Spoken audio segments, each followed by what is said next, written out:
Good morning. গলাটা গেছে বসে, গুড মর্নিং বললাম প্রথমেই। শীতকাল আসলে আমার গলা বসে যায়, কিছু করার নেই। একে তো হেড়ে গলা, আরও হেড়ে গলা হয়ে যায়। তো যাই হোক, সকালবেলা ক্যামেরাটা অন করে দিলাম। এখন বাজে হচ্ছে 10টা। আর দেখো আমার স্নান হয়ে গেছে, স্নান হয়ে গেল। কেননা আমি শীত পড়লে সকাল সকালই চান করি, আমার ওই বেলাতে ভালো লাগে না, একদম করতে প্রচণ্ড ঠান্ডা লাগে। আর সেই রিয়ার মতো বললাম, ভিলেজ হিস্ট্রি রিয়ার মতো, যে সকাল সকাল মানে বেশি হয়ে গেলে ল্যাদ খাবো। তো আমি ওর মতোই বললাম যে আমারও এই অবস্থা, ল্যাদ খাওয়ার মতো অবস্থা, ভীষণ মানে আলিস্য লাগে বেলা হয়ে গেলে স্নান করতে। ওই জন্য আমি কী করি, গরমকালে তো 5 বছর স্নানের কোনো ঠিকানা থাকে না, তো ওটা তো বাদই। এখন তো ঠান্ডা, আমার দারুণ লাগে ঠান্ডাকাল। তো যাই হোক, কিন্তু ওই জন্য সকাল সকাল স্নান করবো, এটা সব থেকে মজা। স্নান করে হচ্ছে রান্নাবান্না করি। আর তোমাদের সাথে আমি একটা কথা বলছি, সেটা হচ্ছে কী বলো তো, আজকে হচ্ছে কী বার, আমি ছাতা ভুলে যাই, যে যাই বাদ দাও। হ্যাঁ, কী বলো তো, কালকের কথা বলছি, গতকালের কথা। কালকে আমার শরীরটা একদম ভালো ছিল না। তা খারাপ কেন ছিল সেটা আমি আর বললাম না, ডিটেলসে তোমরা বুঝে নাও। শরীরটা আমার একদমই ভালো ছিল না। তো যাই হোক, বাড়িতে একটা আলু নেই, একটা সবজি নেই, একটা বাজার নেই। তা মাকে বললাম, মা এক কাজ করো, বাড়ি থেকে যা আসবে, 2-3 জন আসে, ওদের থেকেই তুমি নিয়ে নাও। তোমরা বিশ্বাস করো, মানে ওদের পাল্লায় পড়লে না খেয়ে মানুষকে মরতে হবে। তোমরা এটা কেমন বাজার বিক্রি করো, 3টে বাজারে এসে কারোর কাছে আলু নেই, কারোর কাছে আলু আছে তো পেঁয়াজ নেই, লঙ্কা নেই, মানে এরকম ব্যাপার। একদম মাথাটা গরম হয়ে গেছে। একেবারে শরীরটা প্রচণ্ড খারাপ ছিল, প্রচণ্ড খারাপ ছিল শরীরটা। হ্যাঁ, তো যাই হোক, বেলা তখন কটা বাজে, 12:30 বাজে। ডাল ভাত মাছের তরকারি রান্না করলাম, করে মাকে বললাম 12:30 পৌনে 1টা বাজে। আমরা যে টোটোতে যাই ওকে বললাম, ফোন করলাম, তো বিনয় ও এলো। এসে বাজারে গেলাম, ওই সময় গিয়ে আলু পেঁয়াজ বাজার করে নিয়ে এসেছি। তো সেটাই হচ্ছে তোমাদের সাথে বললাম, যে ওদের পাল্লায় বলে না খেয়ে মরতে হবে, এত রাগ উঠেছিল। হ্যাঁ, মানে মাথাটা প্রচণ্ড গরম হয়ে গেছিলো, প্রচণ্ড। তো যাই হোক, আর আজকে হচ্ছে কী বার তাও বলে দিচ্ছি, বারটা হচ্ছে বুধবার আজকে। হ্যাঁ, তো বুধবার। তো আজকে হচ্ছে আমার বান্ধবীর মেয়ের সেই জন্মদিন, তোমাদের বললাম। তো সন্ধ্যাবেলা যাবো ওর বাড়িতে, নিমন্ত্রণ করেছে। মেয়ে, আমি আর ও যাবে, ওর ছেলে আরও। আগের দিন যার সাথে আমি কেনাকাটা করতে গেছিলাম। তো যাই হোক, যাবো। আর সবথেকে বড় কথা কী বলো তো, আজকে আবার যাবো মাকে নিয়ে ডাক্তারের কাছে। আর আমাদের এখানে জগদ্ধাত্রী পুজোর আজকে হচ্ছে ষষ্ঠী, মানে এই চন্দ্রনগরে একদম নো এন্ট্রি, একদম বিকেল 5টা থেকে নো এন্ট্রি করে দিচ্ছে। মনে হয় দুপুর 3টে থেকে, আজকে থেকে মনে হয় দুপুর 3টে থেকে নো এন্ট্রি হয়ে যাবে। টোটো ফোটো কিচ্ছু ঢুকতে দেবে না। তো যাই, এইবেলা মাকে নিয়ে যাবো ডাক্তারের কাছে। ডাক্তারের কাছে বলতে মাকে হোমিওপ্যাথি ডাক্তারের কাছে নিয়ে যাবো। মায়ের প্রচণ্ড মুখে ঘা হয়েছে, এত মুখে ঘা হয়েছে, মা নুনটাও ঠেকাতে পারছে না জিভে। হ্যাঁ, তো ওই জন্য ডাক্তারবাবুর কাছে নিয়ে যাব দেখাতে। এখন তাড়াহুড়ো করে রান্নাবান্না করবো। তো চলো, রান্নাবান্না কী করবো সেটা তোমার সাথে শেয়ার করছি। এই যে আমার কুটুলি মানা, আজকে আমার বান্ধবীর জন্মদিন। ও, ওরও তো বান্ধবীর জন্মদিন না, আমার শুধু বান্ধবীর মেয়ের জন্মদিন বললে হবে না, ওরও তো বান্ধবীর জন্মদিন। তো ঠিক আছে, চলো রান্নাবান্না কী হচ্ছে তোমাদের দেখিয়ে আনি একবার। তো এখানে দেখো, চাল ভিজিয়ে রেখেছি, ভাত মানে ভাত হবে, এটা বেলায় হবে, মামা শ্বশুর করবে ভাতটা। আর এখানে আছে গঙ্গার আড় মাছ, গঙ্গার জ্যান্ত আড় মাছ। তো লাইটটা জ্বালালাম, ভালো দেখা যায়। এটা হচ্ছে গঙ্গার আড় মাছ, নুন হলুদ মাখিয়ে রেখে গেছি, একদম জ্যান্ত গঙ্গার আড়। ওই কালকে বললাম না বাজারে গেছি, এবার বাজারে যাওয়া মানে আমাকে জবরদস্তি মাছ ঠিক গছাবেই, মানে এই মাছ ওই মাছ নিয়ে যাও। বৌদি এত বেলায় কেন বাজারে এসছে, তুমি এত বেলায় আসলে সে পাগল করে দিয়েছে, মাছ আমাকে দেবেই। তো কিছু করার নেই, নিতেই হলো মাছ, সবাইকে না তো করা যায় না। আর এখানে আছে চিংড়ি, এটা বাড়ি থেকে নেওয়া হয়েছিল পরশু দিনকে। তো এটাকে আমার ছেলে মাছ খাবে না, ছেলেকে আবার দো পেঁয়াজা করে দেবো চিংড়ি। তো এই হচ্ছে দুপুরবেলা রান্নাবান্না। আর একটু ডাল সেদ্ধ করবো, একটু আলু সেদ্ধ দেবো, ঠিক আছে। আপা খাবি না ভাজা, দো পেঁয়াজা খাবি, ভালো করে বল। আর দেখো সকালে জলখাবার হচ্ছে আলু ভাজা, এখানে পেঁয়াজ আলু ভেজেছিলাম। আর এটা হচ্ছে সকালের তরকারি, এটা সেই রসুন টসুন দিয়ে গোলমরিচ দিয়ে ওদের 2 ভাইকে করে দিয়েছি, ওরা রুটি নিয়ে গেছে, শীতকাল যেহেতু। আর এটা হচ্ছে মাসিমার ওটস, এটা ওটস খাবে মাসিমা। এই যে মা, মা ওই চান ঠান করে চলে এসছে। মা কি খাচ্ছ? রুটি আলু ভাজা। খেতে পাচ্ছ না, জিভে লাগছে না? লাগলেই আমি কষ্টগুলো খেতে হবে না, মা খেতে তো হবেই। তো যাক, তুমি খাও। তো মা খাক, চলো রান্না বান্না করে নি। 11:30 আসবে টোটো। আর এই যে মামা দাদু বসে রয়েছে, মানে আমার মেয়ের মামা দাদু, যেহেতু আমরা ওই আর কি মানে মামা দাদুই বলে। হাই বলে দিন তো। আর এই যে দুজনকে কেউ ছাড়বে না। দুজনকে কেউ ছাড়বে না, পেছনেও ছাড়বে না, আর ঝামেলা করতেও ছাড়বে না। এদের নিয়ে কী উপায় করবো জানি না বাবা। আমার গালটা দেখো। হ্যাঁ, আমার মেয়েরও হয়েছে, দেখো ঠোঁট কামড়ে কামড়ে কী করেছে না, দেখো। অনেক দিন বাদে, বহু মাস বাদে মুখে এরকম ঘা হয়েছে। ওর ঠান্ডা লেগেছে, সেলেশ্বর ঘা, ওরও ওষুধ আনবো, ওকে নিয়ে যাব না, ওর মিস আসবে যেহেতু। তো যাক, অনেক বকবক করে ফেললাম, আর বকবক করবো না, রান্না দেরি হয়ে যাবে। আর ছেলে বলছে চিংড়ি ভাপা খাবে, তো দেখি ওর মা আসুক কী বলে, মানে দিদিভাই আসুক, দিদিভাই গেছে মাসিমাকে স্নান করাতে। আর আমাদের আজকে ময়নামতি এসছে দুদিন বাদে দুদিন বাদে ময়নামতি এসছে, আমরা খুব আনন্দ। ময়নামতি ছাড়া আমরা অন্ধকার। ময়নাকে ছাড়া আমরা এক সেকেন্ডে চলতে পারি না, কিছু করার নেই, ও তো আমাদের সব। হ্যাঁ, ওকে আমাদের মানে কি বলবো, ও ছাড়া আমাদের কোনো কিছুই অন্ধকার, সব কিছু। ময়না দুদিন আসেনি, আমাদের মন খুব খারাপ ছিল। ঠিক আছে, এই দেখো, এই যে বসে পড়েছে ময়নামতি। এই দাঁড়াও, আমি ইয়ে করিনি, ক্যামেরাটা ঘোরায়। ওই যে বলছে হাই, দাঁড়াও, ওকে দেখাচ্ছি। ময়না এখানে বসে পড়েছে, ময়না ধোপা বাড়ি নিয়ে।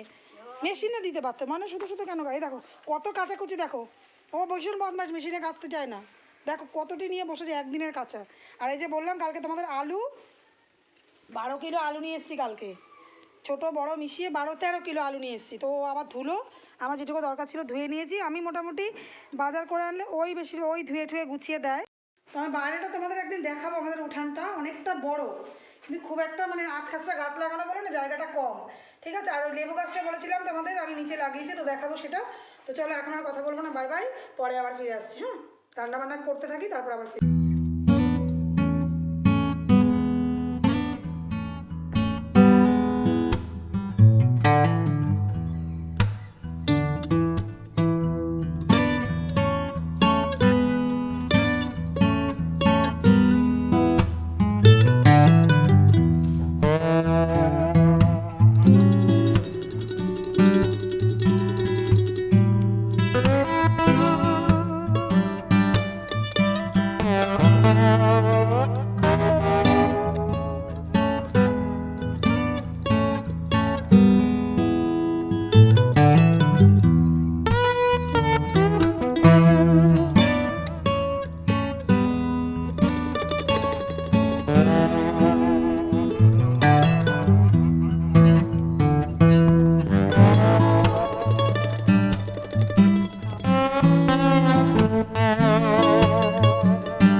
সকাল সকাল কি 11:35 বেজে গেছে। তো রান্নাবান্না করে নিয়েছি, আর দেখো বিনুনি করেছি। বিনুনিটা আমার যা করে দিয়েছে, কেননা আমি বিনুনি করতে পারি না, বুঝতে পারলে, আমার যা খুব সুন্দর বিনুনিটা করে দিয়েছে। হ্যাঁ, চুলটা কেটেছি, বিনুনি করে দিয়েছে। ঠিক আছে, আমি একটা খোপা জড়াই, ব্যাস হয়ে গেল আমার সাজা। আর এই লিপ বামটা দিলেই মনে হয় লিপস্টিক দিয়েছি, কিছু করার নেই, একটু শীতকাল তো, না দিলেও নয়। তো চলো যাচ্ছি, তাড়াতাড়ি করে রান্নাবান্না যেটুকু পারলাম তোমাদের সাথে শেয়ার করলাম, খুব তাড়াহুড়ো করে কাজ করলাম।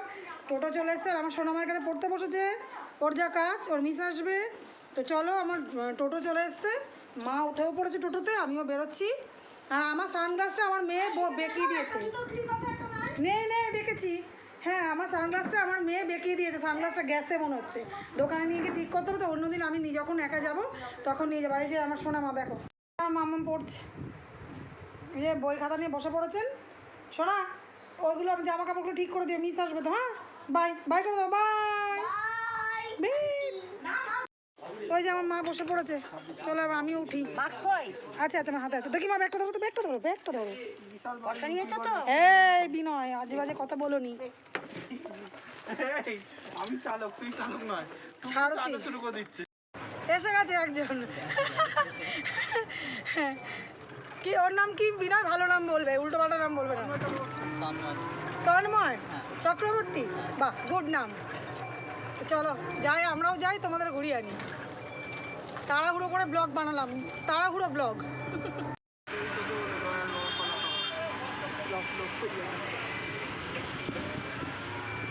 বিনয় করলে দিয়ে একটা জগদ্ধাত্রী দেখিয়ে দিও।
তো দেখো ডাক্তারবাবুর কাছে চলে এসেছি, রাস্তায় তো বললাম তো প্রচণ্ড ভিড় ছিল।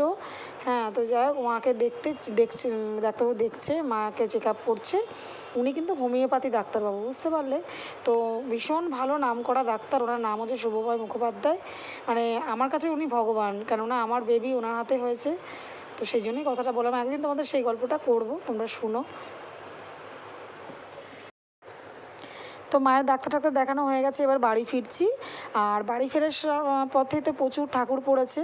এবার যেহেতু আজকে ষষ্ঠী, সব মায়ের আজকেই বোধন হবে মায়ের, এবার সব মায়ের সাজসজ্জা পূর্ণ হয়নি। আমি 2-3 জায়গায় দাঁড়িয়েছিলাম, কিন্তু দাঁড়ালে কী হবে, আমি ঠাকুর মায়ের মুখ দেখতে পারিনি। আর এটা হচ্ছে দেখো আমাদের বিখ্যাত পালপাড়া বলে একটা জায়গা আছে, এই পালপাড়ার ঠাকুর। আর এই ঠাকুরের মূর্তি, মানে মায়ের মূর্তি এত সুন্দর হয়, এই মায়ের মুখ এত সুন্দর হয়, প্রত্যেক বছর 1 থেকে 10-এর মধ্যে ওনার নাম থাকে। তো এত সুন্দর, তোমরা দেখলেই বুঝতে পারবে। আর ঠাকুর কিন্তু বিরাট বড় ঠাকুর। তোমরা যারা যারা চন্দননগরে জগদ্ধাত্রী দেখেছো তারা তো জানোই, আর যারা দেখোনি শুনেছো তারাও দেখে নাও আজকে। হ্যাঁ, আমি দেখো মায়ের পাটা এখান থেকে দেখা যাচ্ছে, লাল টকটক করছে, আর বিরাট বড়। আর যেহেতু আমি অনেক দূর থেকে শ্যুট করেছি, আমি কতটা তোমাদেরকে দেখাতে পারলাম আমি নিজেও জানি না, হয়তো দেখিয়েছি যতটুকু পেরেছি। কেননা যেহেতু করোনার সময় ওরা সামনেটা অনেকটা ঘিরে ফাঁকা রেখে, তবে অনেকটা দূর থেকে মায়ের মূর্তি দেখা যাচ্ছে। তো জুম করে যতটা দেখানো গেছে আমি তোমাদের সাথে শেয়ার করলাম। আশা করি তোমাদের ভালো লাগবে, আর আমাকে কমেন্ট করে জানিও মায়ের মূর্তি দর্শন করে তোমাদের কেমন লাগলো। আর আমি যে টোটোতে গেছি, ওই ভাই, ওর নাম হচ্ছে বিনয়। তো ও বললো, দিদি তুমি আমাকে ফোনটা দাও তোমার, আমি তোমাকে একটু শ্যুট করে দিতে। ও একটু দিল, দেখলাম ভালোই ক্যামেরাম্যান, আমাকে শ্যুট করেছে। তো আমি দাঁড়িয়ে আছি, আমি একটু দাঁড়িয়ে ঠাকুর নমস্কার করে নিলাম। আর ও আমাকে বলছে, দিদি একটু মাস্কটা খুলে একটু দাঁড়াও। তা আমি বললাম, মাস্ক খুলে দাঁড়ালে এখানে পিটাবে, প্রচুর লোকজন এখানে কমিটির। হ্যাঁ, যাই হোক, ও আমাকে আর কি মাঝে আমি আবার একটু মাস্ক খুলে দাঁড়ালাম, সঙ্গে সঙ্গে পরে নিলাম মাস্কটা। তো যাই হোক, আর আসবার পথে আর একটা ঠাকুর আমি দেখেছি, সেটাও তোমাদের সাথে আমি যতটা পারলাম শেয়ার করলাম। এই ঠাকুরটা হচ্ছে বিবিরহাট বলে আমাদের একটা জায়গা আছে, তো বিবিরহাটের ঠাকুর। আর এই ঠাকুর মায়ের মূর্তি না, রাস্তার কোণে বিরাট একটা প্যান্ডেল করে মায়ের মূর্তি হয়, পুজো হয়, আর মায়ের বিরাট বড় মূর্তি হয়। কিন্তু এবার ওরা বেদি করে দিয়েছে একটা মন্দির টাইপের, কিন্তু হলে কী হবে, এবার কোনো জাঁকজমক নেই মায়ের মন্দিরে, কেননা ওইখানকার একজনকার সদস্যের ছেলে অ্যাক্সিডেন্টে মারা গেছে কাল বা পরশু, এরকম একটা দেখলাম সাইনবোর্ড টাঙানো আছে। সেই জন্য কোনো জাঁকজমক নেই। তবে মায়ের মূর্তি দর্শন করালাম তোমাদের, আমি নিজেও করলাম। আমি জানি না আর আমি জগদ্ধাত্রী ঠাকুর দেখতে এবছর যাবো কি না, তবু তোমাদেরকেও দেখিয়ে নিলাম, আমিও একটু দেখে নিলাম। আশা করি তোমাদের ভালো লাগবে, আর ভালো লাগলে অবশ্যই কমেন্ট করে জানিও। Good afternoon. তো দেখতে পেলে তো মাকে নিয়ে ডাক্তারের কাছে গেছিলাম, কিন্তু মাকে নিয়ে ডাক্তারের কাছ থেকে চলে এসেছি অনেকক্ষণ, খাওয়া দাওয়া হয়ে গেছে। এখন বাজে হচ্ছে 2:40 বাজে। এখন যাব মেয়েকে ঘুম পাড়াতে, একটা ভিডিও এডিট করব যেটা বিকেলে পোস্ট করব। আর হচ্ছে বিকেলবেলা তো যাবো বান্ধবী মেয়ের জন্মদিনে, সেটা তো যতটা পারবো তোমাদের সাথে শেয়ার করব। আর একটা আমার ভিডিওতে খুব ভালো জিনিস শেয়ার করেছি তোমাদের সাথে। তোমরা তো জানো এখন জগত্রী পুজো, আর আজকে যে জগত্রী পুজোর ষষ্ঠী, তো যেহেতু চন্দ্রনগরে ডাক্তার দেখাতে গেছিলাম, তো চন্দ্রনগরে তো তোমার আজকে ষষ্ঠী, যেহেতু ষষ্ঠীতে মায়ের বোধন হয়, তো অনেক ঠাকুরকে এখনও তৈরি করে উঠতে পারিনি, হয়তো সন্ধ্যেবেলায় বোধন করবে মায়ের। আর 2-1টা ঠাকুর আমি এনেছি তুলে, তোমরা দেখো, তোমাদের আশা করি ভালো লাগবে। মানে এটা আমার তরফ থেকে, যারা এখানে থাকো না, যারা এই জগত্রী ঠাকুর দেখতে পারো না, আশা করি তাদের ভীষণ ভীষণ ভালো লাগবে। তো তোমরা দেখো, আমি এটুকুই চাই তোমরা দেখো, দেখে আমাকে কমেন্ট করো ঠাকুর মায়ের মুখ কেমন লাগলো। দুটো ঠাকুর আমি তুলতে পেরেছি, কেননা প্রচণ্ড রাস্তাঘাটে ভিড়, এত জ্যাম চিন্তার বাইরে। বিরক্ত করিস না বাবাই, কেন আমার একটুখানি গড়িয়ে ধরে নাচছে দাঁড়া। হ্যাঁ, এত জ্যাম রাস্তাঘাটে যে মানে টোটো এগোতেই পাচ্ছে না। তো যাই হোক, একটা লোক আবার অ্যাক্সিডেন্টও করেছে, মানে চন্দ্রনগরের একটা গঞ্জের বাজার বলে একটা জায়গা আছে, ওখানে একটা কুরিয়ার বয় তো মোটরসাইকেল নিয়ে পড়ে গেছে। মানে এত ভিড়, মানে মারাত্মক ভিড়। হ্যাঁ, তো যাই হোক, আজকে মাকে নিয়ে গেছি। আর যেহেতু দিনের বেলা, বুঝতে পারছো লাইটিংয়ের তো প্রশ্নই নেই। তো দুটো ঠাকুর আমি শ্যুট করে এনেছি। একটা হচ্ছে আমাদের কাবেরীপাড়া বলে একটা জায়গা আছে, তো কাবেরীপাড়া আমি না ভুলে যাই, জানো তো, ভীষণ ভোলা মন, সেকেন্ডের জন্য ভুলে যায়, কিন্তু আবার পরে মনে পড়ে যায়। এটাই হচ্ছে মুশকিল। এর জন্য আমাকে বকাও শুনতে হচ্ছে আমার সবার কাছে, কারণ আমার বান্ধবী বকেছে, তারপরে হোম মেকার চৈতালি, জানি না শুনবে কি না আমার ভিডিওটা শেষ পর্যন্ত, ও বকেছে, বলছে মেয়ের জন্মদিন ভুলে গেছো, কালকে আমাকে কমেন্ট করেছে। বলছে তুমি মেয়ের জন্মদিন এই তো কদিন আগে পালন করলে, ভুলে গেলে মেয়ের জন্মদিন বলতে, কী করবো বলো ভুলে গেলে। তো যাই হোক, বকা খেতে হচ্ছে সবার কাছে, ভুলে গেলে তো বকা খাবোই। একটা হচ্ছে আমাদের বিবিরাট বলে একটা জায়গা আছে, চন্দ্রনগর বিবিরাট, তো ওই বিবিরাটের একটা তুলেছি। আর একটা হচ্ছে চন্দ্রনগর পালপাড়া, বিখ্যাত ঠাকুর হয়। আর ওই ঠাকুরের মুখ হচ্ছে মানে মানে এত সুন্দর হয় মায়ের মুখ, মানে মানে কী বলবো, ওই 10 জনের একজনকার মধ্যে থাকে, 1 থেকে 10-এর মধ্যে থাকে মায়ের মুখ, এত সুন্দর। সত্যি তোমরা দেখে কমেন্ট করো মায়ের মুখটা কেমন হয়েছে, এত সুন্দর পালপাড়ার ওই ঠাকুরটা দেখেছি, মানে আমি নেমেছি, মা নামেনি। তো যাই হোক, চলো আজকের মতো ভিডিওটা এখানেই শেষ করলাম। আবার দেখা হবে নেক্সট কোনো ভিডিওর সাথে, নেক্সট কোনো ব্লগের সাথে, নেক্সট কোনো রেসিপির সাথে। ততক্ষণ তোমরা ভালো থেকো, সুস্থ থেকো, টাটা, বাই বাই। আবার বিকালবেলা দেখা হবে, কেন আবার জন্মদিন বন্ধুর যাব, তাই মা ভিডিও করবে, আবার দেখা হবে তখন। বাই করে দাও আন্টিদের। By aunty. এখন তো আন্টি আঙ্কেল সবাইকে বাই করতে হবে। আন্টি আঙ্কেল, আমার ছোট ছোট ভাইরা সবাই ঘুমা। ভাইয়েরা বোনেরা, আর আমি জেগে থাকি। ঠিক আছে, চলো বাই, টাটা। টাটা।